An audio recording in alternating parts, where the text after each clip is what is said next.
with young, inexperienced caseworkers and polluted with bribes, high-priced bonuses for speedy adoption of terminated parents, and judges who don't practice law with the Constitution in their sights. This is a problem.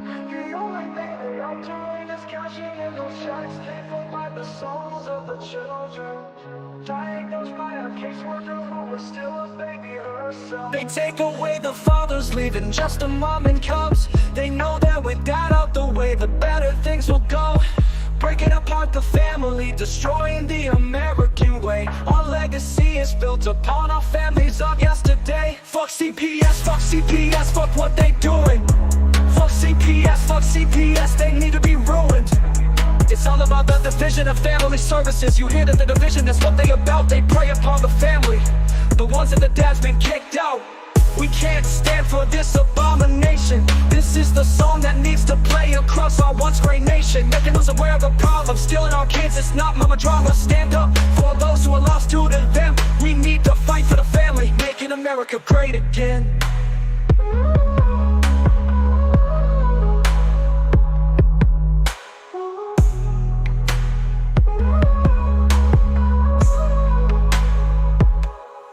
CPS comes along with the mission to protect. The only thing they are doing is cashing in those checks, paid for by the souls of the children.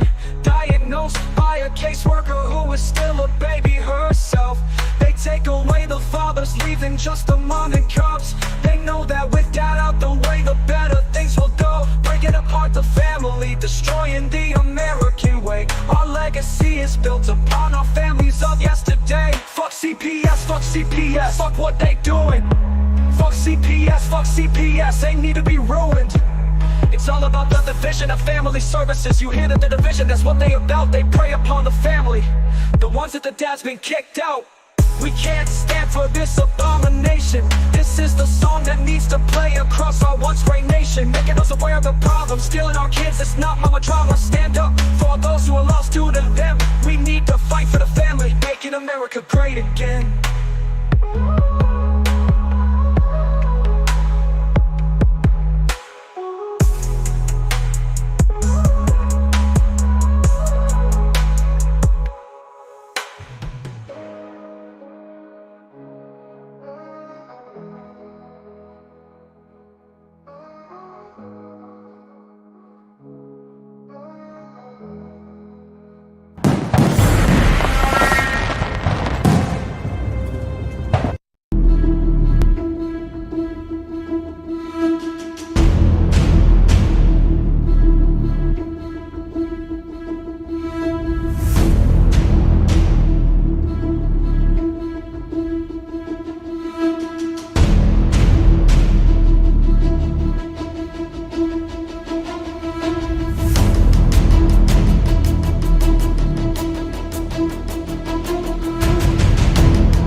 What's up, everybody? This is this damn microphone. What's up, everybody? It's the CPS Punisher. This is some night. Um, I am here right behind this curtain. Let's find out where I am. There I am. I want to wish a special birthday tonight to my brother. He's an old man now. My brother is a pretty cool dude. He is actually the flight surgeon for the State of Maine Army National Guard. He runs the emergency room at Togus Hospital, and he's 6 years older than me. So I just wanted to wish him a happy birthday. I haven't talked to him today, but I just wanted to make sure that that got out there for him, that it was a happy birthday to him. That being said, I know you all saw the show last night, and to no avail. Herbert Epiphany here. I don't know where he went to. This goes to her. This goes to Cumberland County. Herbert had an epiphany that he was trying to share with us, and I don't know where he went to. Vinny, where'd Herbert go? I have no clue, brother. So Herbert was just screaming out an epiphany on us, and then he's gone. Yeah. Herbert's having an epiphany, and then he disappears in the epiphany. I got the best idea ever, and now I'm not here to tell you about it. Because I epiphanied myself. I think Danielle's going to come join us too. All right. Who's coming in? Danielle's going to come join us. Oh, nice. Very good. That's nice. That'll be a good night. But I actually have an update for all of you. Oh, and good. I'm going to put this out there because, frankly, I really don't give two flying shits. Well, be careful. So I hear from my clergy today and my notary of the public that I have that's in the family I know and I've known since I was knee-high to a grasshopper. She came over to notarize my paperwork today for me.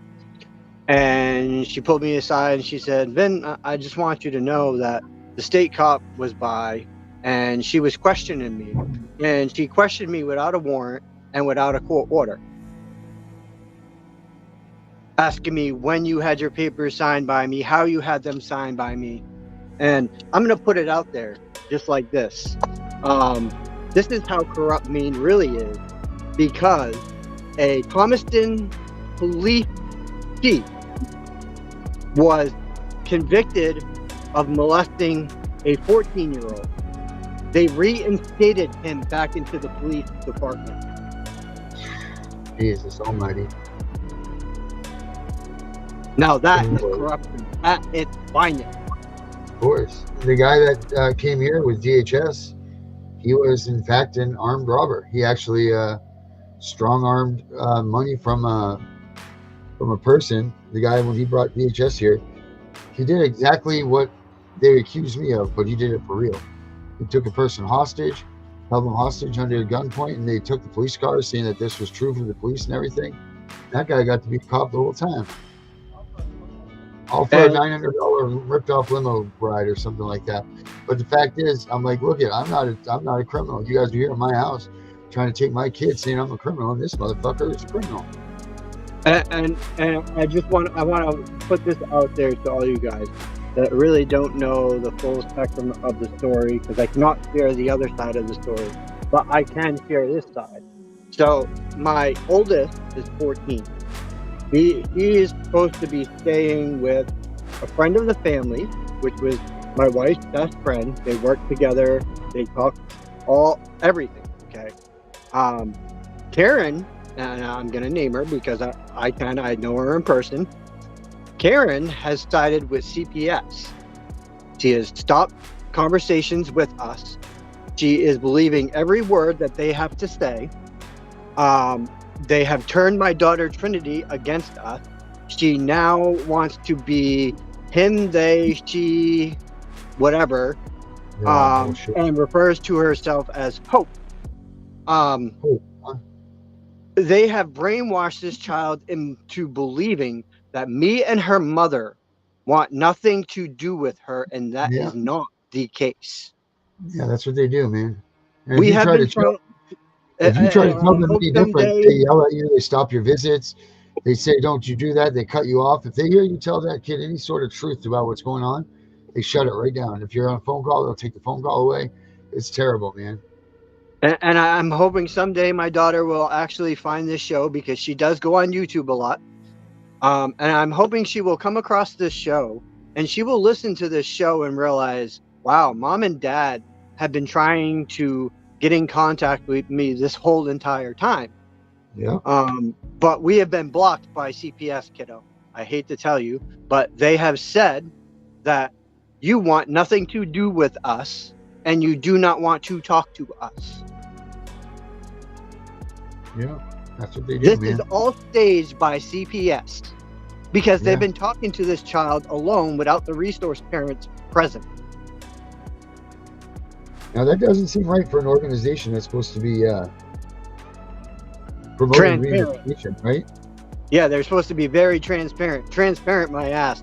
And that's where I'm going to call supposed to be Herbert promoting out on. reunification. Right. And that's where I'm going to call Herbert out on the bullshit going on, because Herbert, that caseworker, she may be true in some way, but they are trained to lie, my friend. They will bullshit you until they can't bullshit you no more, and that you've woken up to their bullshit. Did you finally wake up to the bullshit, Benny? I've been waking up to this bullshit from the beginning, and people don't realize I have every single email from the time this started with these workers to their supervisors to the director of CPS. I have all of that saved in my phone, documented.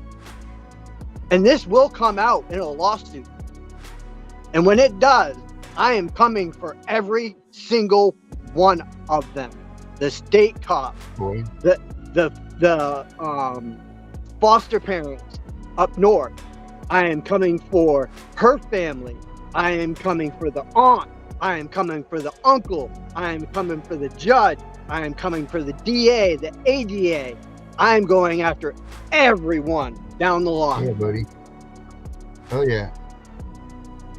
Because I will not sit by why my constitutional rights have been violated this whole time when I inserted it to every damn email that I sent. Yeah. And they're making your kid not like you. Because they knew I caught on to their bullshit. Yeah.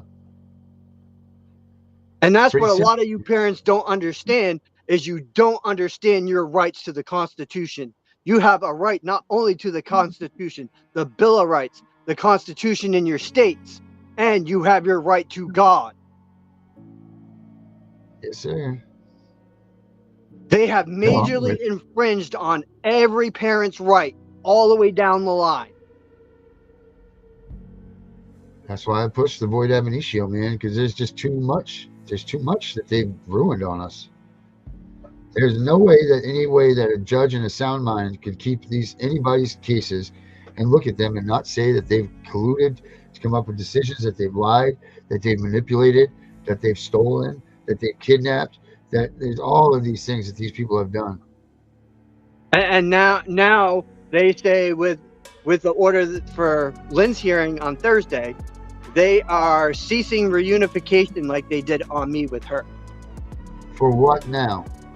Because she has not contacted them or wanted a family team meeting or signed their new contract. That's because she doesn't have to. It's a voluntary service. That's right. So her attorney told her that they are filing for judicial review, expedited. So not only is Richard doing it, Lynn's attorney is going to do it, and they're filing to get visitations with Trinity as well. Yeah, they're supposed to do a judicial review every 6 months, brother. Well, they're filing it early because mine's supposed to be in January. I think you're supposed to have more. You haven't even had one yet, have you? I had the Jeopardy hearing. That was the first hearing. And right. 6 months after that. Yep, they waived Jeopardy because of my criminal case, so it doesn't affect that bullshit. But this state cop, you guys, in Maine state trooper out of Oxford, okay? She was at the initial family team meeting where everyone was involved after CPS had told myself and my wife in a text and email that they would not be present in the building. And I have it. Say that again? The state cop was present at a family team meeting Yeah. with every person in the family, including my mom. She was present. They had an open family team meeting, and CPS had a state trooper out of Oxford County in their Augusta office. After they said there would be no officers present at this meeting. Wow. You have that all in writing? I have it right here in this phone, and I'm going to be sending it right to my attorney on Monday and showing him. Damn. Lynn has it too. We both have it. Why are you going to wait till Monday, baby? Get it out there. He's got a lot to go through. I mean, this Facebook stuff that they got on me, the Facebook stuff they got on my metadata, is all like, it's showing mountains and, you know, posts on my wall, and like they went after my whole post all the way down my wall. For what? Because they're fishing for information to arrest me again, is what they're doing. They want something that they can arrest me on that will stick, because this case is really full of nothing but bullshit. That's why I said I was going to take you on, Benny, because I knew that this was full of shit. I believed in you, and I knew that you weren't lying. And I knew that you deserved a chance to get out here and talk your stuff and get it out there. I knew that you didn't do those things that they said. Even my wife, even my wife's attorney agreed. If my wife would have known about any of this going on, she would have left my ass a long time ago, and that's the fucking truth. Yeah, I would hope so. Benny, it sounds like you got a lot going on since the last time we talked, buddy. Oh yeah. It's crazy what they keep doing. A lot of that, I know the numbers here in Georgia have gone up with them removing kids and taking kids and not even giving the families a chance. And it's like they're retaliating or something. Of course they are, because they know what's coming down the pipeline. That's true. That is so true. They know because we all went red and we voted Republican. Mm-hmm. Their damn Democrats are no longer in office. Right. And they need to go down. Like it's crazy. I mean, like the caseworker that was on my case, of the other one, the first one, she's no longer on it, but yet now this new one is already not doing a good job. I mean, she was supposed to contact my aunt last week, and guess what? Nothing. And it's crazy. Like these caseworkers are ridiculous. I mean, I don't see how and they're not even, most of them are not even licensed to do this. So I'm ready to hit my judge, like, with them. Yeah. That's what I'm fixing to do. Huh? Hi, Herb here. Hey, Herbert. One of the things, though, I learned from that caseworker I was talking to, Deb, a lot of caseworkers have in excess of 30 cases a month. I was blown away. But they were supposed to fix that. Like lower their caseload from overwhelming them. Yeah, they haven't. She's got a low number, 30. She says to me that there's as much as 45, some people have 45 to 50 caseloads.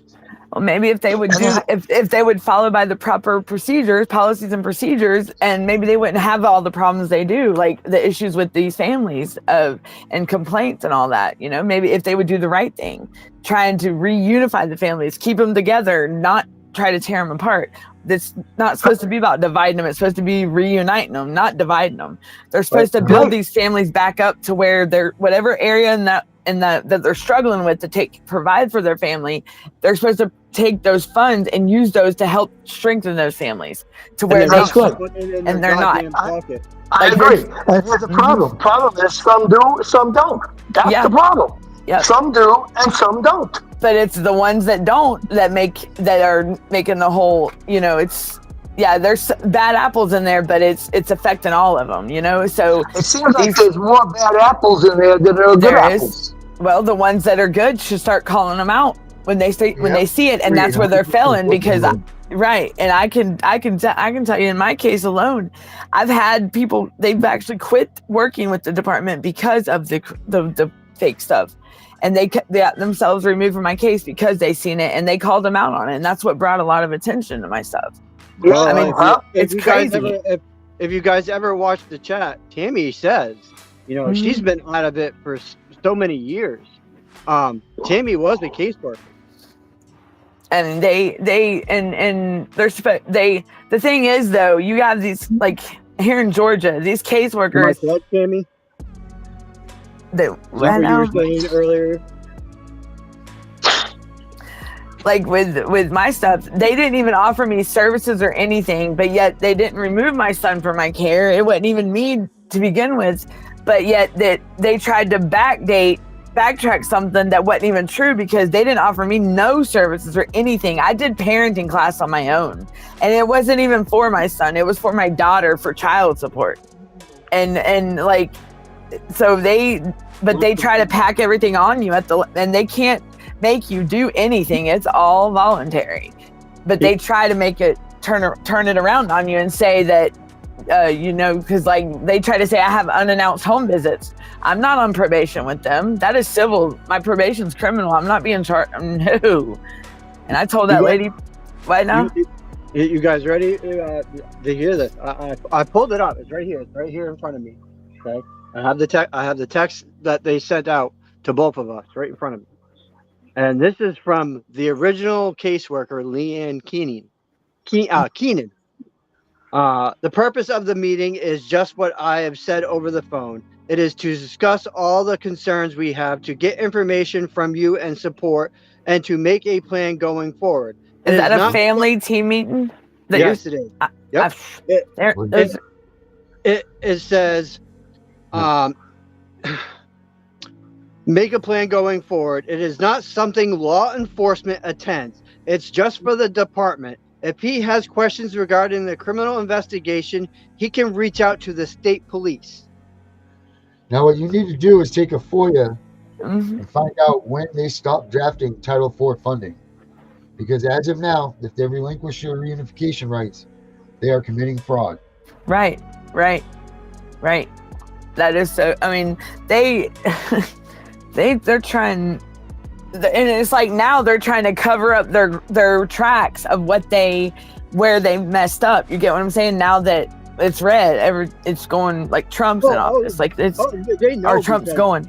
Yeah. They know because I post on my wall about corruption every single fucking day of the week. Yeah. Oh yeah. Look, I'm they know stuff that they didn't think I would find about these state cops, these DAs, these ADAs, these guardian ad litems. I'm calling them all out right to the public. Even on the news channels under stuff where they're talking about Trump is doing this. Well, then I go up underneath it and I type in what I'm going to say and I post it to the WGME 13 news channel because I want people to realize what is actually going on in this state. And I was talking to some moms the other day, and in Maine, it's bad up there. And Massachusetts is another one, and North Carolina. With North Carolina, it's bad in North Carolina. They're taking kids every day. I mean, it's. I just had a mom reach out to me today that they came and got her 4 kids, and she had it's a temporary shelter place, but at least it's a place that these kids can have, and it's crazy. So why did they take the kids?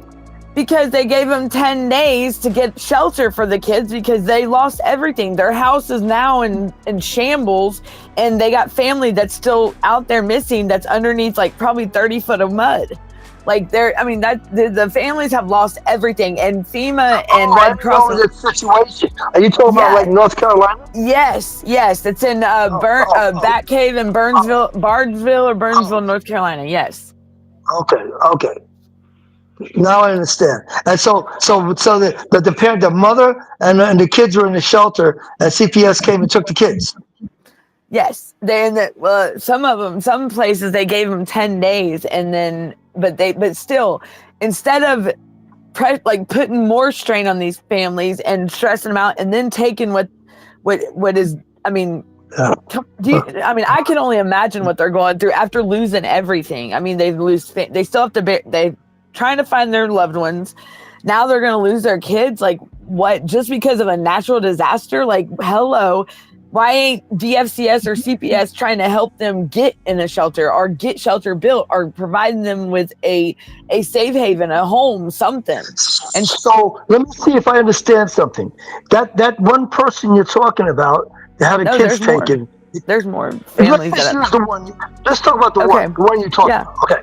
So they came in and took the kids away. If she was able to move to New Mexico into a nice apartment, she would get her kids back. Am I correct? If she, well, I mean, yeah, more than likely, I'm pretty sure she would. Okay. So she's not really in that same category as some of the cases I listen to. Well, any of them over there are. Any of them are that don't have. No, what I'm trying to say is her situation is such that if she can secure a residence, an apartment, or something, then she'll get her kids right back immediately. Well, it's right. The thing is there's a lot of these families that they have land out there, and it's either they have to move out of state and get their and find another place out of state, and they could lose their land. You know what I'm saying? Like, because I get that. And it's crazy how I'm just trying to establish that the system is not going to consistently keep the kids like they're doing to Darren and Vinny. You see what I'm saying? Say that again. Say that again. Okay. What I'm trying to say is there's so many different cases, and like Darren and Vinny, it's not easy for them to get the kids back. They got to fight to get them back. Look, my son's an adult, and it's hard. I mean, my son still ain't even home yet, and it's hard. And he's an adult. That's right. Okay. And you have a hard time getting your kids back. And he's 4 states away. Yeah, but I'm just talking about with the flood situation. She couldn't secure good housing within 10 days. But after, say, I don't know, another month from now, she's able to get taken into an apartment, a house, someplace in New Mexico. She should be able to get her kids back within 2 or 3 days. Right, but no legalities or nothing. But why if she can find shelter and get a house put on her property instead of losing her family-owned land, why should she have to move out of state if she's able? Like, if she's working on 10 days is not enough. I'm sorry after you got your house, 10 days is not enough, especially when the government is not helping. They're not helping at all. Like, these are actually people like us that are going in there and helping these people. The Cajun Navy, Samaritan Purse, Baptist men. I mean, these are actually like hard workers, like coal miners going out there and helping them. West Virginia went out there and them boys went out there and they built the road back. I mean, these people are taking 10 days is not enough. No, 10 days is not enough time. Well, the Amishes even went out there and built and it's even more, it's durable than a shed. It's more durable than a shed. And the thing is they're even giving them problems, and they've built the heck out of these things. I mean, they got a 3-month contract out there, the Amish. They go Monday through Friday, and they go back to Pennsylvania on Friday to regroup and go deal with their land. But they are out there trying to build these communities, and it's the county or the city's government permits. They're not up to par. They're not renewable shelter. You can't do that. I mean, why now? There's a natural disaster that happened, and what if another storm comes through? And I mean, come on. Let these families be. That's their land. Stop trying to take their shit from them, Stop. Yeah. I agree. I mean, it pisses. We all got to look back at this, because back when me, you, Danielle, Darren, Tiffany, all of us older people were growing up, we really didn't have much involvement with CPS other than that with the court, and it was a divorce matter, and they would talk to each one of us kids with their parents present. Yes, Tammy. But they were more into right. than helping kids stay off the street and finding them things to do. Right. Like that. Yeah. If they had more stuff for kids to do instead of just these devices and getting them involved in things more and more activities. I mean, I'm sure that these families wouldn't be having, because I've never heard of as much stuff as I have with CPS, even growing up. Like, because they never didn't really get involved unless it was a serious abuse going on. Yeah, and that's with, like, if you're like beaten, if a child's getting beaten or you know, other bad things. I mean, shoot, I was even told that you could spank your child in South Georgia as long as you don't leave a mark, and I'm like, my parents were always told, spare the rod, spoil the child. And it's back in when we were growing up, but this was when after I mean, I don't spank my kids, but that in South Georgia compared to North Georgia, I'm in North Georgia now, but South Georgia, that's the way CPS is down there, as long as you don't leave a mark. And I'm like, that could be taken in so many ways. Like, I don't, you know, but they put these, and like they put these kids, when they remove these kids, they put them with pedophiles. And they put them with felons, and I'm a felon, but I can't even have my kid. Like, what's up? Like, come on, people. I mean, I had a friend tell me the other day that she feels like felons and convicts have more of a chance of getting their kids back than someone that's never been in trouble. And you know what? I went back and researched this, and it is true. And it is true. And it is you have a 12% chance. You have a 12% chance. Yes, and that is not very. That's a bad number. That's very, like, and I read about that. The reunification numbers are very low, and it's like, that's kind of like a lot of them. If you're on probation, that's like that's a low. I mean, why aren't we working to get these numbers better? Like the reentry programs with these prisoners, like to make them get off. We can open up the mental health services for these offenders to make them not be reoffenders, you know, because maybe if they were struggling with drugs or being a relapsing or whatnot, but at least, I mean, and I've noticed that over the last 5 to 7 years that they've had more resources for these people for mental health. Well, why can't they do that in these areas where for parenting, like whatever? I mean, there's plenty that can be, and I'm sure there's a lot of people that can advocate and have these if they would just provide. It was really based down to money. I mean, but yet these caseworkers or whoever with this federal funding can take it and do God knows what with it. I mean, I hear about them going on vacation and everything all the time. Like, what the? It seems like every other week they're out of the office or they're on vacation. Right. Or they had an urgency come up. Yeah. Bullshit. Yep. And then like right now, I'll tell you right now, the guardian ad litem that was over my son's case is now involved with my girls. Well, right there, that's that bias. Like he's biased already. Like he's he should have been on it the whole time with all three of my kids. Like, and not, they shouldn't have just removed the one. They should have had all three of them in my eyes. But you know, but that's how crazy it is. And with these anonymous people that call in on us and do whatever, why aren't we like Texas? Why aren't all these other states like Texas? Because these anonymous callers, they should go down for false allegations and falsifying it. Because that would be technically like a police report, providing the police with a false report. Well, there is a law now, but there is a law within the last 12 months. It's a misdemeanor. If you call and it's false. Well, in Texas, you can actually, I don't think Georgia's like that yet, but in Texas, if you call, they have to tell the person that's being the accuser, that's being accused, like the parent or whoever, like say if somebody called in on me, I would know in Texas, they would have to tell me who called. Like they don't keep that anonymous out there anymore. I wish other states would pick up on that, because it would stop a lot of this crap of these kids. These cases, and then the caseworkers wouldn't be so overwhelmed. I mean, that's one of the biggest things is these callers and these anonymous people that want to start something just at a spite, just to be a dick. That's right. Pardon my French, just to be a butt. And that's right. Family, friends, and it could be your best friend for all you know. I mean, you just that's what happened with mine was family, and it's been over a decade that everything's been fine, and then all of a sudden. My mom passes away, and here we go. You know, hello. Yeah, I know one of my best friends told me, and you want to know how I know?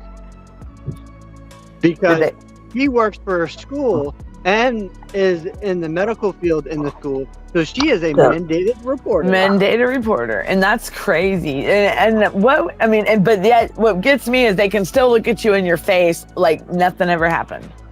But yet, you're being judged now, and you're being a statistic now. I mean, my God, just because they want to spitefully and have bad intentions of just to sabotage your life, like. What do you get off by that? What's the point? What is it? Because not only are you traumatizing that child, you're breaking up that family just because you're mad at someone for drinking your Coke out of the fridge. Like, come on, man. Right. Don't. It's petty stuff like that, and it's crazy. And these are rules. It's not even in their guidelines to take it. Right. They have to have people. It's got to be in imminent danger. I mean, when they investigate it, like. I don't get it. Yeah, but people are calling CPS to get you in trouble. Yeah, right. People call the police to do exactly the same thing. And that's like and you're right, because I'm on probation. And that's on the criminal side. And I've had people, I'm like, my own, like the same person that did this with DFCS out here, my aunt, they've called and lied to my probation officers just to get me locked up and me in trouble. And finally, probation said, no, we're not doing this. She's incompliant. She's doing fine. We're not listening to, because they caught on to the BS, you know? People would, and just calls just out of spite. Just to be a drama. That's all it is. And my thing is, but what if it backfires and one day these people go through it? Maybe, and you know, karma, I've always heard karma's and that's true, because I mean, if you're gonna lie on somebody, it's gonna catch up with you. Like, I'm sorry, that's just life, you know. I mean, you can't do this, especially to children. It's not fair. Families that don't even do nothing wrong, that have not done nothing to get themselves in a pickle, but these now all of a sudden, I mean, I've heard way too many families that life was going on normal. So what if they have fast food working jobs or something that minimum wage? At least they have a roof over their head and they're providing for that family. Which you know, now that you said fast food, that also brings me back to what Herbert was saying. Well, this caseworker had 30-something people that she had to take care of, and you know, yeah, she may have like some of the people in the family as well. But Herbert, you got to remember that in fast food, sometimes when you get a bus, okay, you're taking care of over 40 to 50 people and cooking for them people. That's right. And you have for this caseworker. I'm sorry. The only difference with the fast food, Vinny, is that you make the food, you give them the food, they give you the money, they're gone. With caseworkers, they got to write up all kinds of paperwork.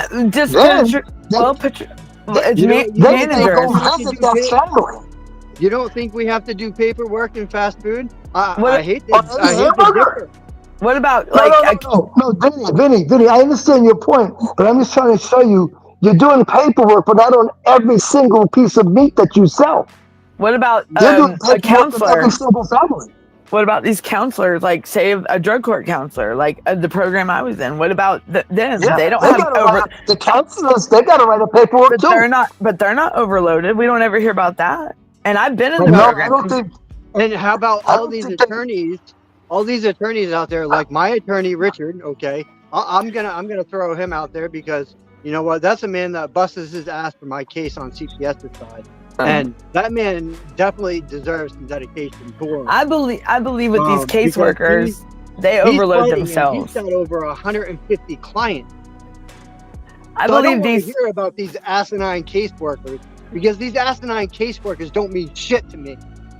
And the thing is, they don't even go by their own policies and procedures. But if we try to call them out on it, oh boy, they'll threaten us and but they can get away with it? No. But the thing is these parents are scared to step up. And at first, now I'll tell you, I've ran into a lot of this with parents. They're all about it at first, but then next thing you know, when the pressure is starting to come on and it starts pushing, they start breaking. That's when they start buckling and they start going. And it's all about money. The more money that they get, the more the pressure. the more pressure they're going to apply. Because look at my son. I mean, I understand what you're saying. like So my check this son, out, they're guys. banking off of my son. Check this out. Trump just said this a couple hours ago. Watch this. Yeah, definitely play that.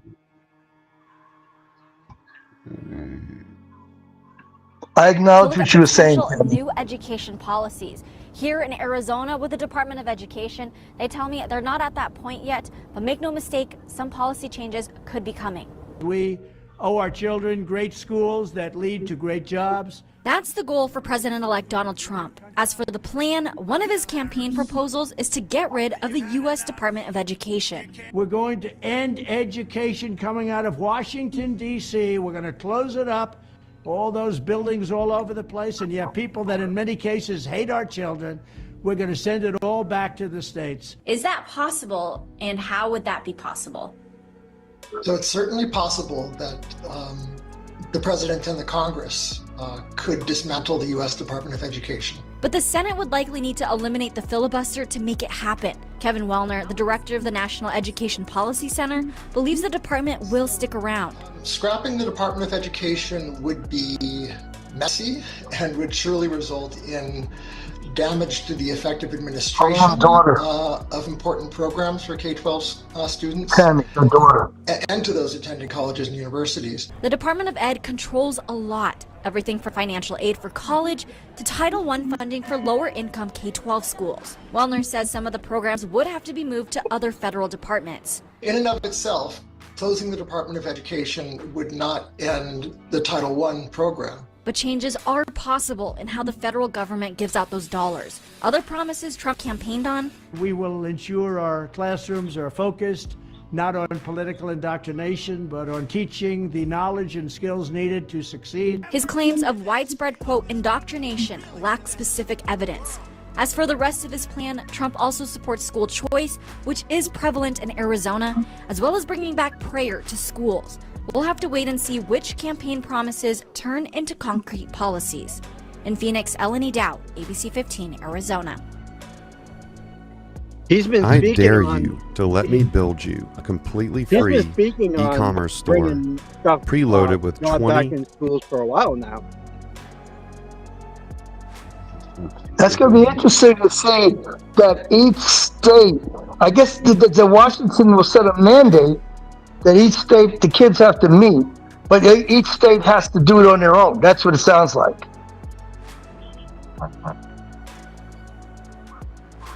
Yep. Right? But I mean, because think about it. So one state can say, "Oh, algebra is not mandatory. You don't need algebra." Other states say you need algebra. So I mean, it's going to be interesting how they're going to work that. Well, I mean, you would have to go by your elective classes like we did back when we went to school. Right. We got to pick and choose which elective classes we took. Yep. We had so many credits we had to get in certain areas. When I graduated, who mandated that? Was it the state or was it the government? You see the difference? Like Trump is talking about, it was the county. The state, with the counties under the state. Yeah. So the state would mandate certain things. So every state would be different. Well, when I graduated with 125 credits. Yeah. I had a dual diploma when I graduated. I mean, it all depends. But Vinny, when you graduated under the old regime. If Trump gets rid of the education department, it's going to be no, because it's the states are going to take over and decide what they want to do. Yeah, I graduated in 2002. That's when I... Okay. So when you graduated in 2002, you were under what everybody's under now. But when Trump changes it, then it's going to be individualized to the states. That's going to be interesting to see how that's going to work. That would be good, though. But then it's going to be interesting because colleges will require a certain amount of credits to get into their college. So the states have to make sure that the students meet that criteria. As they should. Do you realize how many lazy kids we have in colleges nowadays? A lot. Sure. A lot. And most of it, they're either funded by, the state money that's coming in or the federal grant, or they're soaking off of mommy and daddy. Did you know there's over 437,000 kids and youth in foster care across the United States? That is crazy. Just 437,000. Wow. Wow. That's a lot. That's a lot. Tammy, to answer your question, her daughter did. Her daughter turned her in. Stop scrolling if your smile is suffering. Have you experienced any dental issues since starting Suboxone? We have to find these children. And that's it. We have to find these children. Where are the children? A new report released yesterday is revealing major failures within the state's DFACS system. It found nearly 2,000 children have gone missing while in the state's care, and that DFACS failed to properly respond to threats to children's safety 84% of the time. 11 Alive's Latasha Gibbons joining us live now in studio. Latasha, listening to these numbers, I mean, this is really alarming. They absolutely are, Jonathan. Senator Ossoff says the reason he called for this independent investigation is because of those allegations that were reported. But some of the advocates we talked to say they didn't expect those numbers to be so high, from the failure rate to the high number of missing children. In February, I launched a bipartisan inquiry into allegations of abuse and neglect of foster children here in Georgia. That inquiry came amid an 11 Alive investigation revealing the state of Georgia was using motels to house dozens of teens and my often for son, months at a time. And my these son was findings involved in are that. equally eye-opening. According to the report, DFACS data provided to the National Center for Missing and Exploited Children shows between 2018 and 2022, 1,790 children in Georgia's care went missing. Also in the report, an audit DFACS conducted back in 2022 found a failure rate of 84%. Senator Ossoff pointed to one specific case that ended in tragedy, with the mother speaking at a hearing in D.C. this week. She passed away, the kid. Heartbreaking testimony from Rachel Aldridge, a Georgia mother whose 2-year-old daughter, Brooklyn, was murdered while in care. He says in that case, a proper background check was not conducted, and the mother's concerns about her daughter's safety were ignored. We have to find these children, and that's it. We have to find these children. Where are the children? Former Georgia State Representative Erica Adeyemi grew up in the foster care system. She's the founder of Speak Out Loud, a nonprofit advocating for foster care children. DFACS system has to be held accountable for this. This is not a piece of paperwork gone missing. These are children. They don't document things. Senator Ossoff says so far investigators have interviewed more than 100 people and are still reviewing thousands of pages of records. If it was your child, if it was your cousin, if it was your brother, you would be screaming from the rooftops. I will continue relentlessly to investigate failures to protect the most vulnerable children in our state. Yes, Tommy. And we asked about and the I've been in touch of with the him. children, and we weren't given a clear answer other than it's in the early stages of the investigation. It's also unclear if DFACS reported each missing child to law enforcement and to the National Center for Missing and Exploited Children, which is required by law. We'll keep you updated as the investigation continues. And they have not. They have not. That's why they. Thank you. They opened up the Foster Care Transparency Act now since those findings, and now John Ossoff and a senator from Texas have the Foster Care Transparency Act going because they are failing to document the abuse and everything. I've even reported the things that have gone on with my son, and they say it's been satisfactorily reviewed and resolved. And then they let the same shit after my daughter was supposedly fell down the stairs, or she tripped over something. She hit her head off the couch. Right. I don't believe that bullshit. Yeah. But then when you see the visits with my son, which I haven't got to see him, I've talked to him on the phone, but I haven't. It's changed a lot. Like, they've been more aggressive with my kid, and it's not going to happen. Like my aunt, we're not doing this. I mean, if they don't call us back by tomorrow, we're going to Texas. I mean, it's just that simple. Like, I'm done. I'm over it. I'm tired of waiting. Like, too much of BS. And Thanksgiving's coming up, and I'll be darned if I'm spending another Thanksgiving by myself. I don't think so. It's not happening. So you're going to go to Texas. Is that where your son is at? Yes. Yeah. Okay. Okay, I mean, because I remember you took off to the Carolinas to pick up your son. No. Okay. No, to go help. Nope. He went out there to help. Now, when I had to go to Florida. I had to go to Florida when my mom passed away, and I got my brother. That was in 2022. Yeah, when all this first started.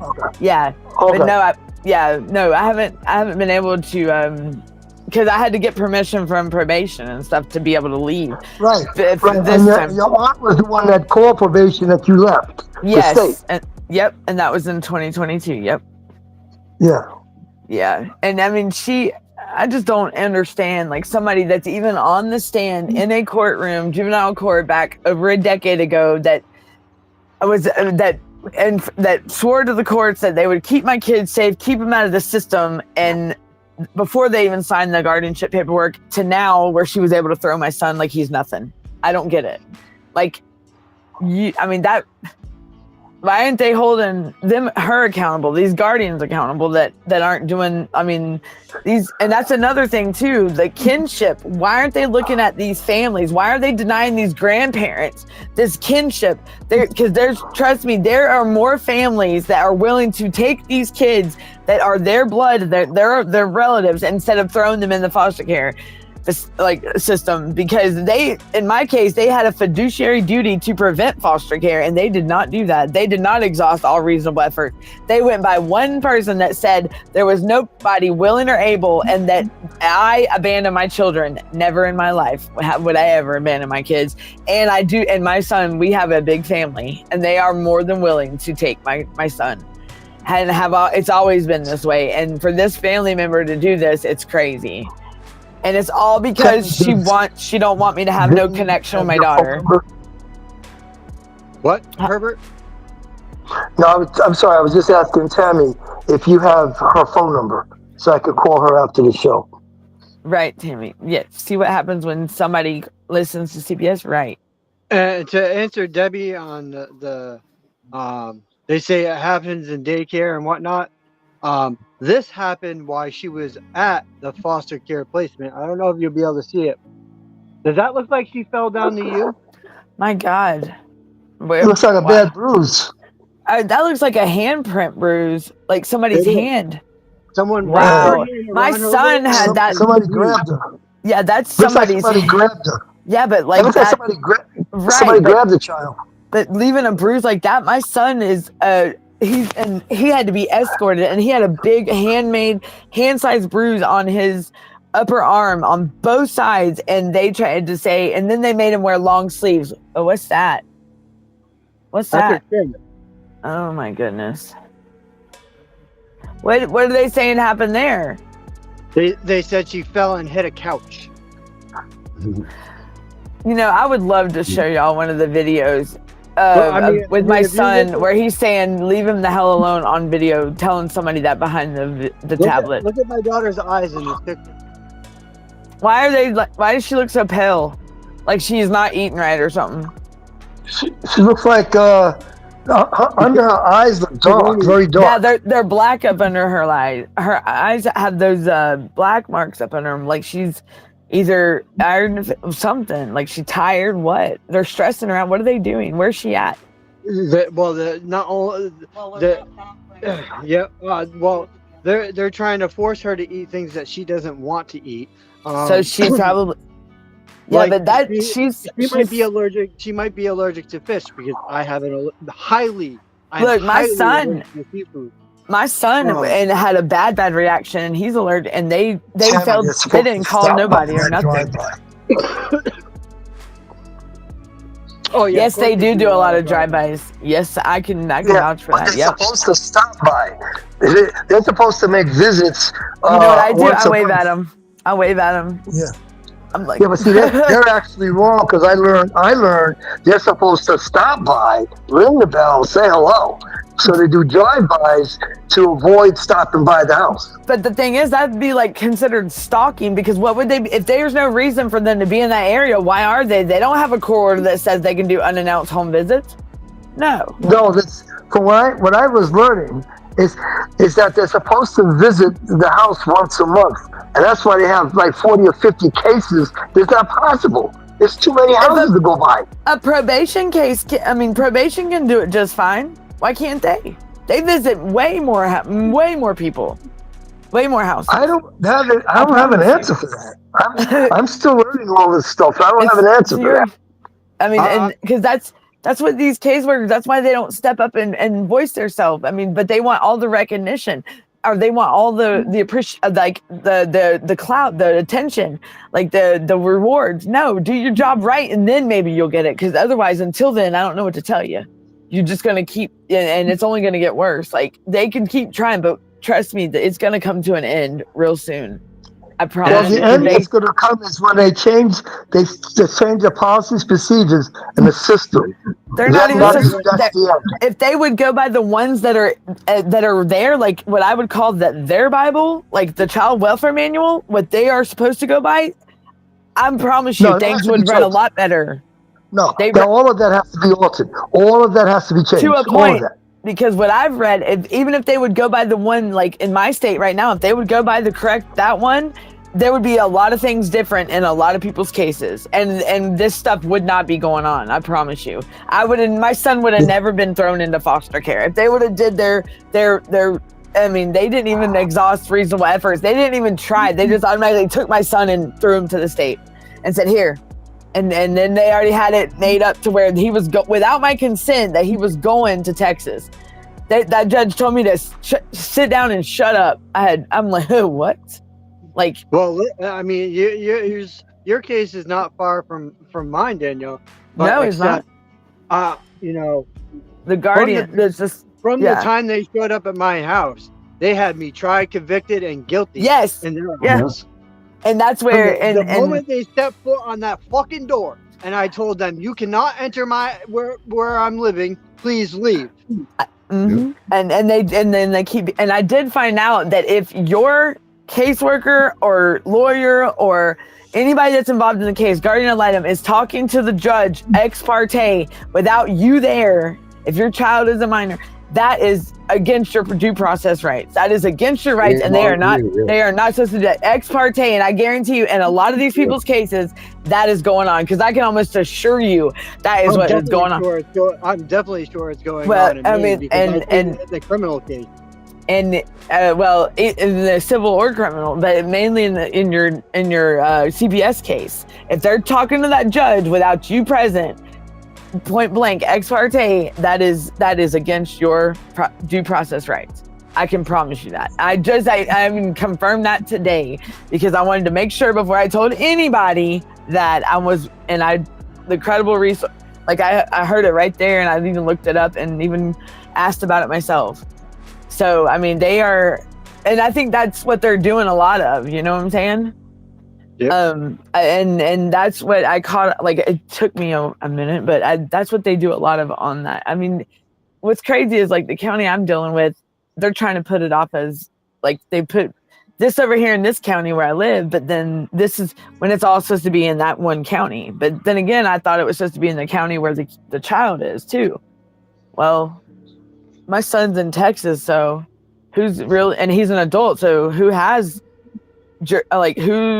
having say over him? Because right now it's like he's just being housed somewhere and they're banking off of him, but yet they just make sure he's got the bare necessities like food, hygiene, and that's just a place for him to be kept, like, trapped when he's wanting to come home, and he's clearly stated that to these people.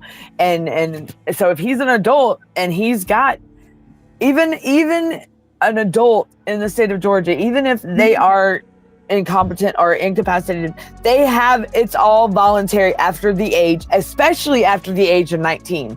So what the heck is the holdup with my son? I know. And then they keep, I mean, they're running out of time. Like, they're running out of doors, you know what I'm saying?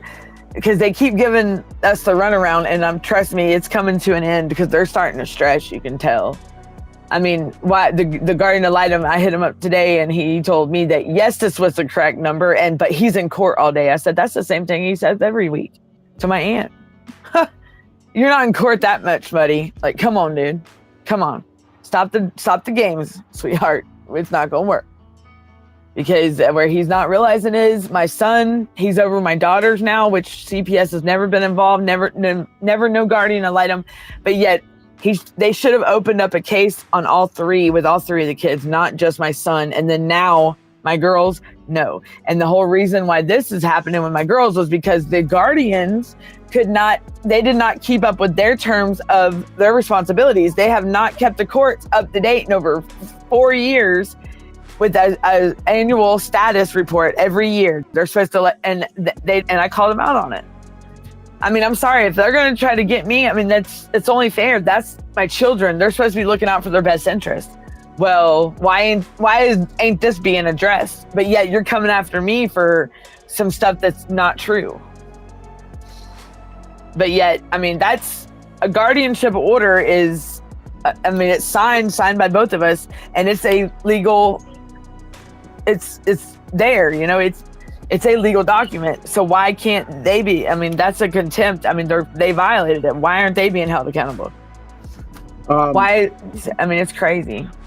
Herbert, Tammy put something down there. She said, give me your email address and I'll go run to the library and email you my phone number. There you go. Yeah, I gave her my email address. Well, look at you all network.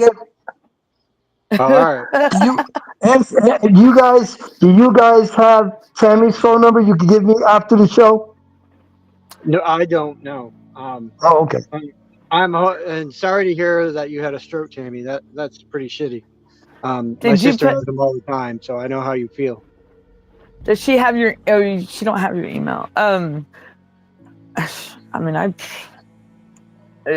you trying to get her phone number? Yeah. If you could, you can't give it to me now, but I'm not afraid to put my phone number in the chat. If they want to, if she wants to text, and if she has a way to do it, I can send it to you. You have her phone number? You have Tammy's phone number? No, but I can say I can get. She asked me a question, and I wanted to call her and give her answers. They try to, but in my case, they do unannounced home visits, but they're supposed to have a court order for that. It's supposed to be in the court order. Because I had just dealt with that, and they tried to do that, and I told the lady to get off my property. That I did not, that they're trying to tell me that I did have a court order for unannounced home visits, and I'm still waiting on that, and it's been over 1.5 years. Like, I still have not. She wants you to drop her email into the chat so we can email you her number. Yes. How do I drop it into the? I can't drop it into the chat. I did. If you look, Jim, you notice I did. You probably put it. You dropped it in the other chat. I got it. I don't know how to drop it in this chat. Email. Here, I'm gonna drop it in here for you. Did you do it? Yeah, You're okay. Thank you. Okay. Thank you. Yeah. Thank you. Yeah, he's got it. There we go. Yeah, because I can't do that. Okay. I didn't even know that was there, the private one. That's Herbert's email right there, Tammy. Yeah, tell her send me an email with the phone number, and I'll call her after the show. But we're about at that time. Told her, Herbert. Say what, Darren? You just told her. Oh yeah, I forgot. I forgot. Herbert's a mess. We about at that time, Darren? What's that? Yeah. We about at that time? Yeah, let's do it. Herbert, last word? Yes, try to stay off the radar of CPS. Don't become a target, because once they're on you, they're like bees. They're not going to get off. They're going to stay with you forever. Yep. Danielle. And I can back Herbert up on that. Once you're in the system, you'll always be in the system. And so just document everything and keep fighting. Don't give up on your kids or even our nation's kids, because these kids don't deserve this. These families don't deserve this. So it'll all come to an end. We just got to keep fighting. Don't give up. All right. My last words are going to be a couple things. One, happy birthday to Darren's brother. Hope you're having a great birthday, Happy man. birthday. Happy birthday, Darren's brother. Thank you for serving. We appreciate you. Yes. Yeah, he's a man, and that comes out of that. He is. Oh, wow. And second and thirdly, be warned, CPS. because us parents are coming for you. We are coming to take our kids back. Yep. And we're not only backed by the President of the United States, we're going to have a slew of things coming at you. And when you do get them, you will be definitely defunded by the time we're all done. Yep. Oh, yeah. Let's get it. Yeah. I'm going to go with this. If it looks like a snake, smells like a snake, talks like a snake, it's a snake. Man. Yep. That's right. Puncture, and we're out of here. Bye, everybody. Night. Right, bye, everybody. I thought he was going to say, if it looks like a snake, it's probably CPS. Herbert. Next time we'll do that one. I had a date with the devil. Then I changed the schedule. Earned several medals by slanging that heavy metal. Turquoise and a feather. Speaking to the spirits, baby, tell me you can hear it. I die for what I hold dearest. Hope it never has to come to that. Promise I'm never gonna run from that. Step my ground like a man, draw the line in the sand. Yeah, family over everything, regardless how it land. I'll be damned if my soul damned. And me and karma gotta hold hands. I'll go to war any minute, I'll be fighting for my children, so the enemy got no chance.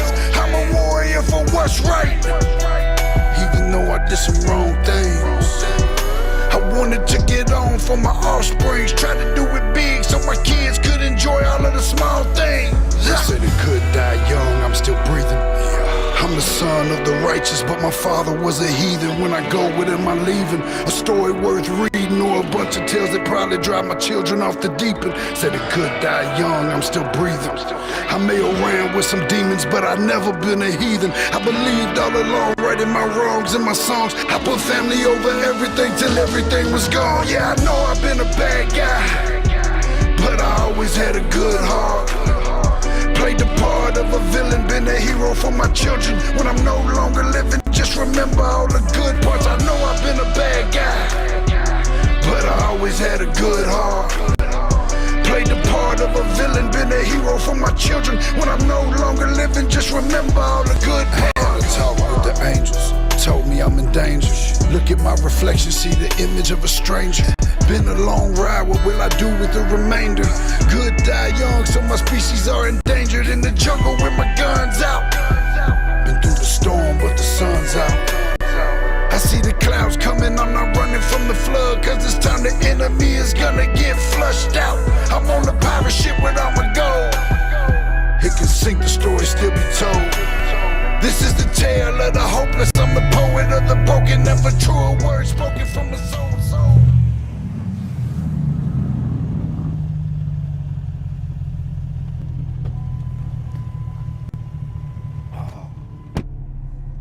You good, bro? Yeah.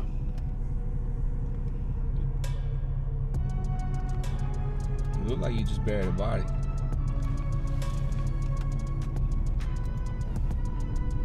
You can say that. They said it could die young, I'm still breathing. I'm the son of the righteous, but my father was a heathen. When I go with him, I'm leaving a story worth reading, or a bunch of tales that probably drive my children off the deep end. Said it could die young, I'm still breathing. I may have ran with some demons, but I've never been a heathen. I believed all along, writing my wrongs in my songs. I put family over everything till everything was gone. Yeah, I know I've been a bad guy, but I always had a good heart. Played the part of a villain, been a hero for my children. When I'm no longer living, just remember all the good parts. I know I've been a bad guy, but I always had a good heart. Played the part of a villain, been a hero for my children. When I'm no longer living, just remember all the good parts.